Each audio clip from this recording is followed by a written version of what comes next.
Morning students, today I am going to explain the topic that is air. This is chapter number 4 of your class 7 geography textbook. Before we start the topic, let's see what is the air. What do you understand by the air? This is very common definition of the air. The mixture of gases that surrounds the earth and that we breathe is called air. The mixture of the gases that surrounds the earth and that we breathe is called air. So, the second is the composition of atmosphere. Composition of atmosphere. Here is nitrogen 78%, carbon dioxide 0.03% and oxygen is 21%. In the next slide, we will see the special facts about the nitrogen. Nitrogen, this is the 78%. This is most plentiful gas. In the air, plants need nitrogen for their survival. But plants cannot take nitrogen directly from the air. Bacteria that live in the soil and roots of some plants take nitrogen from the air and that changes its form so that plants can use it. Nitrogen is most plentiful gas. Remember, second is carbon dioxide. Carbon dioxide is third most plentiful gas. Green plants use carbon dioxide to make their food and release oxygen. Carbon dioxide released in the atmosphere creates a greenhouse effect by trapping the heat radiated from the earth.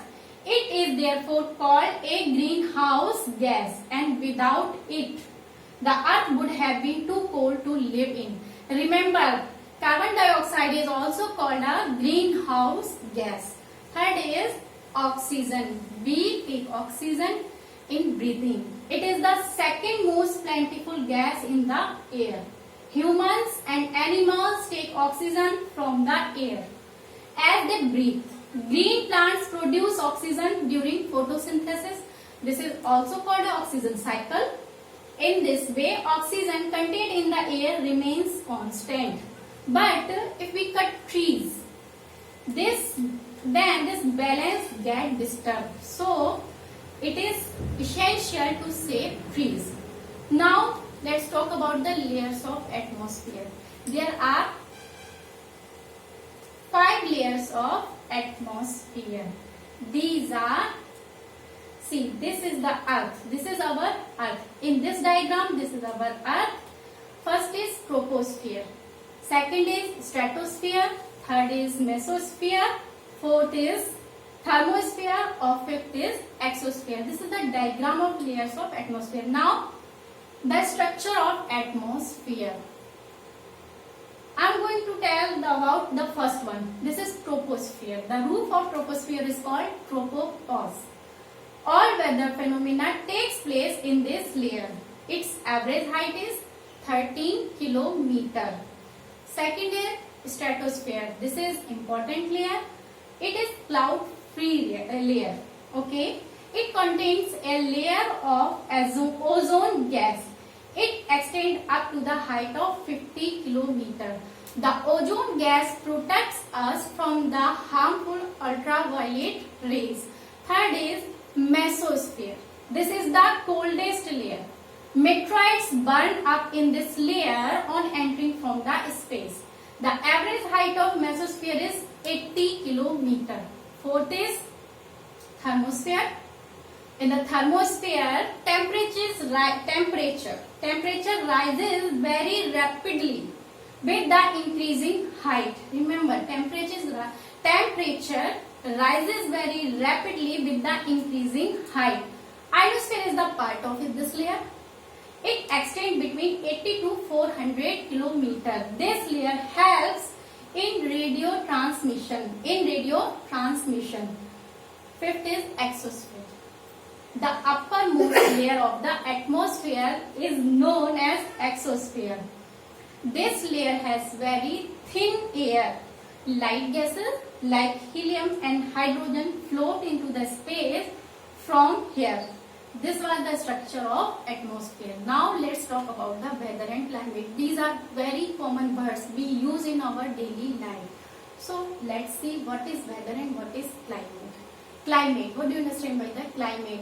Today we are listening climate change, climate change. So what is the climate? Climate is the condition of atmosphere that prevails over a long period, say 30 years. Remember, climate is a condition of atmosphere that prevails over a long period, commonly 30 years. The major element of climate are temperature, pressure, precipitation, winds, etc. Now, what do you understand by the weather? What is weather? Weather is the condition of atmosphere prevailing on a limited area over a short period of time. It changes day to day, hour to hour, even in minutes. The major elements of weather are clouds, rain, sunshine, etc. Let's talk about the temperature. What do you understand by the temperature? What is temperature? Commonly used temperature high, temperature low. What is temperature? The temperature, the degree of hotness and coldness of air is known as temperature. The degree of hotness and coldness of air is known as temperature. Temperature of atmosphere. The temperature you feel every day is the temperature of atmosphere.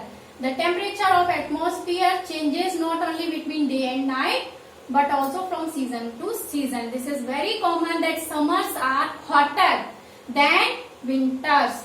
The standard unit of measuring temperature is degree Celsius. Now let's go to the next slide. See, insolation. Insolation. What do you understand by the insolation? This is a new word. The full form of insolation is incoming solar radiation. Means the incoming solar energy intercepted by the earth. Insolation influences the distribution of temperature. The amount of insolation decreases from the equator towards the poles. Therefore, the temperature decreases in the same manner. The full form of insolation is incoming solar radiation. The next topic is air pressure. In your textbook, this is the next heading, air pressure. Air pressure is defined as the pressure exerted by the weight of air on Earth's surface. Air has its pressure. This is defined as the pressure exerted by the weight of air on Earth's surface. As we go up the layers of atmosphere, the pressure falls rapidly. The air pressure is highest at sea level and decreases with height. Remember, the air pressure is highest at sea level. Horizontally, the distribution of air pressure is influenced by the temperature of air at a given place. So, let's go to the next slide. This is low pressure and high pressure. What do you understand by the low pressure? In the areas where temperature is high, air gets heated and rises. This creates a low pressure area. Low pressure is associated with cloudy skies and wet weather. Now, high pressure. High pressure in the areas having lower temperature. The temperature is lower. The air is cold. It is therefore heavy air sinks and creates a high pressure area. High pressure is associated with clear and sunny skies. Now let's go to the next slide. This is wind. This is related to air pressure. The movement of air from high pressure to low pressure areas is called winds. See, remember, the movement of air from high pressure to low pressure areas is called wind. Winds can be broadly divided into three types. There are three main types of wind. These are, first is permanent winds. So, these blow constantly throughout the air in a particular direction. The trade winds, westerly and easterly, are permanent winds. Second is seasonal winds. These winds change their direction in different seasons. For example, monsoon in India. Third is Local wind. These blow only during a particular period or day in a small area. For example, land and sea breeze. And dry local wind of northern plains. It is commonly known as loom. Now next is major pressure belt and wind system. This diagram is given in your textbook. See, major pressure belts and wind system. As we know, air, the movement of the air from high pressure to low pressure areas, this is called wind. This is high pressure. This is equatorial low pressure. This is also called doldrums.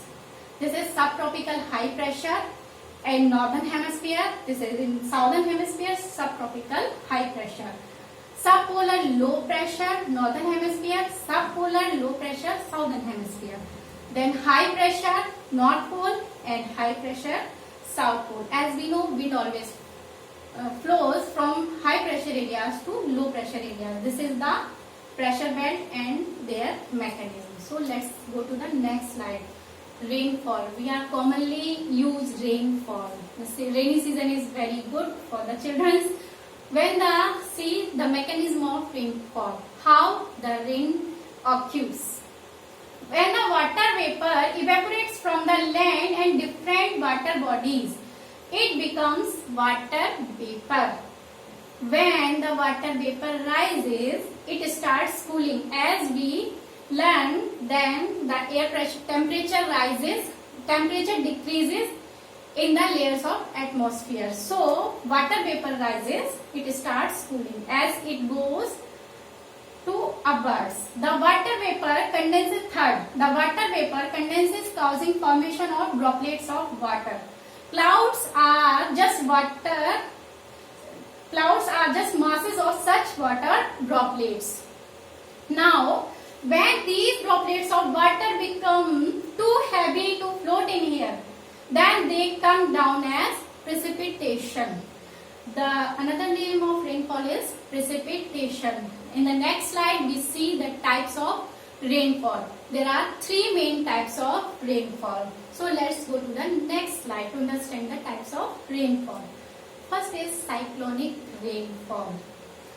Another name of cyclonic rainfall is frontal rainfall. Frontal or cyclonic rain is caused by a cyclonic activity and it occurs along the fronts of the cyclone. It is formed when two masses of air of different temperature, remember, two masses of air of different temperature, humidity and density meets. For example, meeting of moisture-laden warm tropical wind with the polar air mass. The layer separating them is called front. In the next slide, we will see the picture of cyclonic rainfall. This is cold air and this is warm air and this is your front. It was the diagram of cyclonic rainfall. Let's go to the next slide. This is relief rainfall. Relief rain usually occurs along the coastal areas where a line of hills run along the coast. When wet onshore wind from the sea meets a mountain, hill or any other sort of barrier, it is forced to rise along the slope and cools. When the air temperature falls to its dew point, water vapor condenses to form clouds. Next slide, we will see the diagram of relief rainfall. This is moist rising air, condensing water vapor. Here precipitation occurs and this area is called rain shadow area. Third is conventional rainfall. Conventional rainfall occurs when the energy of the sun heats the surface of the earth, causing water to evaporate to form water vapor. When the land heats up, it warms the air above it. This causes the air to expand and rise. As the air rises, it causes and condenses. It occurs in equatorial area. In the next slide, we will see the diagram of conventional rain. Sun heats the land and the area above. This is sea, this is land. Sun heats the land and the above area. Warm air rises, cools and condenses, forming clouds. rain can then occur, and this kind of rainfall occurs in equatorial area. This was the topic. Hope all you understand the topics. Thank you everyone.